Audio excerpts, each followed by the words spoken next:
కర్కాటక రాశి. ఈ రాశి వారికి రోజు కొంత కలిసి వస్తుంది. ప్రయత్నాలు కూడా ఎక్కువగా ఫలిస్తాయి. దూర బంధువుల యొక్క సహకారము లభిస్తూ ఉంటుంది.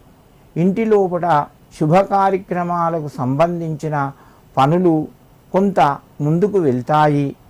భార్యాభర్తల మధ్యన ఆప్యాయత, అనురాగము కొంత పెరిగే అవకాశం ఉన్నది. కర్కాటక రాశివారు ఈరోజు ఆంజనేయ స్వామికి కొంత సింధూరాన్ని సమర్పించండి. మీకు మరింత శుభయోగం కలుగుతూ ఉంటుంది. సింహరాశి. ఈ రాశి వారికి రోజు కొంత కలిసి వస్తుంది. ప్రయత్నాలు ఫలిస్తాయి. సమస్యల నుండి మీరు బయటపడే అవకాశాలు ఎక్కువగా ఉన్నాయి. ఆరోగ్యపరంగా కొంత ఇబ్బందికరమైన పరిస్థితి కొన్ని సందర్భాల్లోపట ఎదురుగావచ్చును. కుటుంబ సభ్యుల మధ్యన సహాయ సహకారాలు సంపూర్ణంగా ఉంటాయి. ప్రయాణాలు కొన్ని వాయిదా పడతాయి. మిత్రులతోని సంతోషంగా గడుపుతారు.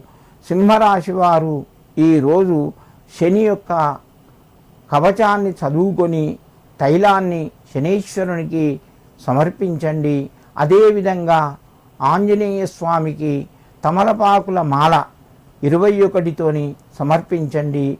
దీనివల్ల మీకు కొంత కలిసి వస్తుంది. ప్రయత్నాలు ఫలిస్తాయి. కన్యారాశి. ఈ రాశి వారికి రోజు కొంత అనుకూలంగా ఉంది. ఖర్చులు కూడా పెరిగే అవకాశాలు ఉన్నాయి. పిల్లల ద్వారా శుభవార్తను వింటారు. ప్రయాణాలు కొనసాగుతాయి.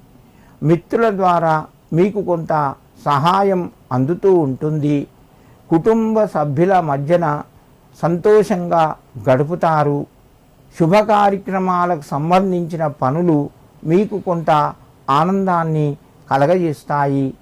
కన్యారాశి వారు ఈరోజు ఆంజనేయ స్వామి యొక్క నామాన్ని చదువుకొని నమస్కరించి మీ పనులు ప్రారంభించండి.